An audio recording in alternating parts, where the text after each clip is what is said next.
Hello, America. I'm Brilyn Hollyhand, editor-in-chief of the Truth Gazette, here today in Prattville, Alabama, sitting down with somebody that he's really incredible. He's somebody that has been all across the spectrums, all across the mainstream media, and somebody that you've seen on your TV multiple times for different reasons, doing, some major jobs in the White House. But the man I'm talking about today is former White House Press Secretary, Mr. Sean Spicer. Sean, thank you so much for taking the time to sit down with me. It's good to be here.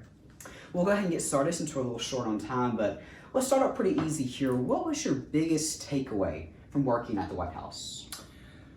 I think my biggest takeaway was kind of to know your principle, in the sense that I think I made a lot of assumptions about what I thought Trump wanted, and I frankly didn't do the due diligence to sit down with him and say, I think I know what you want. Tell me what you want. And I had assumed that he wanted a White House run in a very traditional sense, and frankly, he didn't. He wanted to be a disruptor, and it took, frankly, by the time I figured that out, a lot of water under the bridge. So going along with that, what surprised you most during your time at the White House? I think the intensity and the scrutiny. Mm-hmm. I like to tell people that. I've been at the RNC for 6 years doing television interviews and, rarely ever, got noticed outside of political circles. And the next thing you're walking down the street and you're being parodied on Saturday Night Live and people know your face and name. And I knew that things would get more, that there'd be a higher level of scrutiny and intensity at the White House, but never to the extent that it became. And while I was reading your book, The Briefing, which is incredible, by the way, I've read it multiple times, one of the best political books I've read, I found something quite interesting that I don't think most people know about you. While serving in the White House as press secretary, you also served and still serve as an active member of the Navy, and even had to take off days to go to the Pentagon for naval duties. How did you balance all of this? It wasn't easy. And especially because of going to the Pentagon where there's an active press corps, when you walked in, everybody knew that you were there and wanted to know what you were doing. But it was important to me to maintain, what we call a good year. And the president was aware of my service, and I talked to him about, the time I needed off, and he was very accommodating. I worked for General Dunford on the joint staff. I had been on the joint staff for a couple of years prior to going to the White House, so it worked out helpful because I was assigned locally. Well, some of our viewers might recognize you from your latest endeavor, being on ABC's Dancing with the Stars. And let me just say, knowing you and your personality, and then hearing that you would star on the biggest dance competition on TV, caught me a little off guard, but you won over America with your incredible personality. How was your experience on Dancing with the Stars? I loved it. I was definitely a little worried about doing it. I knew, A, I can't really dance well. B, I have no rhythm, and C, that there'd be a lot of haters out there. But I thought it would be fun to do something completely different. You only live once, and I couldn't have been more surprised at how great of a team that was at the cast, the crew, everybody surrounding that show. It's just a phenomenal group of people. They're very talented, and they really create a family that they embrace everybody who goes on the show. Moving topics now, let's talk about impeachment. Mm-hmm. In the last, 2, maybe 3 months, President Trump was impeached and acquitted. As a former advisor to the president, what's your take on all of this? Well, I think the Democrats, look, the day that he was nominated, the Washington Post came out and said, it's inevitable, the impeachment process starts. So they have, I think, really cheapened impeachment as a political tool, and now, unfortunately, I guess that you're going to see this much more often in American politics, where when the president and the Congress are of opposite parties, you're going to see this used a lot more.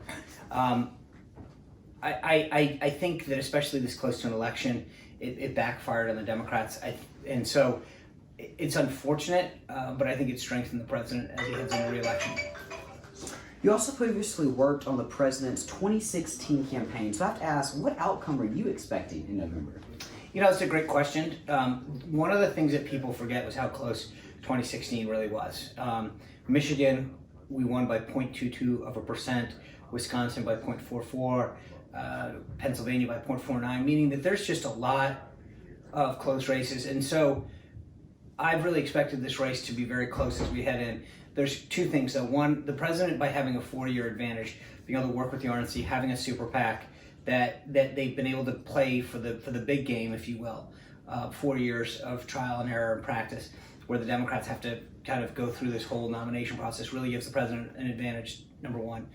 Number two, and more importantly, I think you've seen the Democratic candidates go really so far to the left, full on embracing socialism. And I think when you look at what's going to come into this election, it's going to be a real choice to say, okay, here are the policies that President Trump has enacted and the results that they've had, especially with the economy. And here's what someone like Bernie Sanders or Elizabeth Warren wants to do. Well, I know you got to go and give a speech to Alabama GOP what they're doing. So we'll wrap things up. But finishing things up, just last week you broke some personal news of your own when you announced that you'd be returning to TV, but in a new way. You will be the host of your own talk show on Newsmax called Spicer and Company. What can we expect from your new show? So our goal, there's a lot of news shows, right? So here's the news of the day. I think what we want to do is have a discussion, kind of like you and I are having. And not necessarily just read the news of the day, but kind of discuss it more. And the concept in theory is to think of the viewer watching as somebody sitting down at your dinner table and having a discussion about, hey, what happened today in politics? So it's not so much just analysis, but it's really discussion. What does it all mean? What do you think? And it's both informative and entertaining at the same time. And I think it's just a different platform than currently exists right now. There's a lot of news shows and a lot of analysis.